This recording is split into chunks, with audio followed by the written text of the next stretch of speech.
Global Watch: How Not to Deal with the Rohingya Issue. Lessons from Bangladesh. As the international community had marked World Refugee Day on June 20, the spotlight once again turned to the festering Rohingya crisis, a painful reminder of Bangladesh's humanitarian generosity now burdened by geopolitical consequences. Since Myanmar's brutal military crackdown in 2017, nearly 600,000 Rohingyas escaped the carnage in Rakhine and found refuge across the border in Bangladesh. Fast forward 7 years, and over 1.2 million Rohingya refugees are crammed into makeshift shelters in Cox's Bazar, still yearning to return to their homeland with dignity and security, an aspiration that remains elusive. What began as a noble act of compassion by the former government has morphed into a strategic nightmare. Bangladesh, already stretched thin economically, took the Rohingyas under humanitarian grounds, building the world's largest refugee settlement in Cox's Bazar. But the generosity came with a price. Dhaka's persistent call for repatriation was meant to be a long-term fix to a short-term crisis. Yet, repatriation remains a diplomatic mirage, complicated further by Myanmar's internal chaos and the lack of sustained international pressure on Naypyidaw. The cost of hosting over 1 million displaced people has proved to be far more than just financial. Bangladesh's social fabric, national security, and local economies are all feeling the heat. The unceasing flow of refugees has strained border security, while the camps themselves have become breeding grounds for illicit activity. Radical networks have infiltrated the refugee settlements, luring disenfranchised Rohingya youth into drug trafficking, human smuggling, and armed violence. In the past 2 years alone, nearly 150 violent incidents have been reported within these camps, grim testimony to a growing lawlessness that local authorities are ill-equipped to contain. The security lapse extends beyond the refugee camps. Bangladesh's border dynamics have undergone a worrying transformation. The Arakan Army, a powerful ethnic rebel group fighting Myanmar's junta, has made significant inroads in Rakhine. With the civil war now reaching the doorstep of Bangladesh, the implications are severe. The renewed fighting in Rakhine has triggered a fresh wave of displacement, with over 120,000 more Rohingyas reportedly crossing into Bangladesh in the last 18 months alone. This comes at a time when donor fatigue has set in.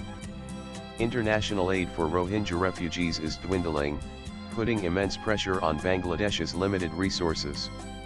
Moreover, the Arakan Army's aggressive posturing has not spared Bangladesh either. Incidents of Bangladeshi fishermen being abducted near Cox's Bazar by the Arakan Army have sparked serious concerns about the integrity of Bangladesh's already porous borders. In the face of this multifaceted crisis, the current interim administration led by Muhammad Yunus has taken center stage. Since assuming office, Yunus has prioritized the Rohingya issue, intensifying diplomatic overtures to garner international backing for repatriation. In February, Yunus addressed a letter to UN Secretary-General Antonio Guterres, detailing the worsening humanitarian situation and Myanmar's deteriorating internal order. The UN chief responded with diplomatic optimism, promising support to secure unimpeded humanitarian access in Rakhine and beyond. The high point of this engagement came in March, when Guterres visited the refugee camps in Cox's Bazar. During the visit, Yunus and the UN Secretary-General jointly pledged to begin repatriation by the next Eid this June. It was at this juncture that the idea of a humanitarian corridor was floated, allegedly a UN-brokered channel linking Cox's Bazar to Rakhine to facilitate aid delivery and eventual refugee return. However, what was initially framed as a humanitarian gesture soon spiraled into political controversy. A senior representative from Yunus' team revealed that the interim government was engaged in secretive negotiations with the Arakan Army under a UN initiative, an eyebrow-raising move given the Arakan Army's rebel status and the violent unrest engulfing Rakhine. Opposition parties in Bangladesh, including key factions of the Awami League and BNP, swiftly condemned the plan.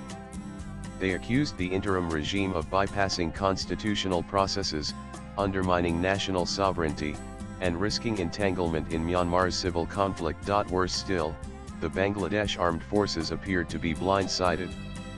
The army chief reportedly distanced himself from the initiative, lambasting the proposal as a dangerous overreach. In a rare public rebuke, he demanded the interim government stop corridor business and urged the announcement of a national election roadmap by December. This friction between the civilian interim administration and the military establishment exposed the widening cracks within Bangladesh's power structures. In response to the backlash, the interim government backtracked, at least publicly. Officials now claim that the idea of a humanitarian corridor is merely under consideration, pending consensus from all stakeholders. They deny any formal agreement with either the UN or the Arakan army. Yet, many within the political and security community suspect otherwise. Credible reports suggest that preliminary negotiations have already taken place and that the interim administration remains quietly committed to the project. If these suspicions prove accurate, Bangladesh is walking a tightrope between humanitarian intentions and dangerous overreach. Already, intelligence suggests that some segments of the armed Rohingya community in Bangladesh are preparing to confront the Arakan army militarily.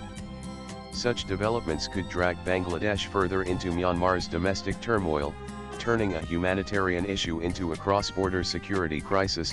Even UN's foreign affairs advisor admitted recently that the Rohingya situation now presents a national security threat. While it's true that repatriation remains the only sustainable solution, the methods adopted to achieve it are just as crucial.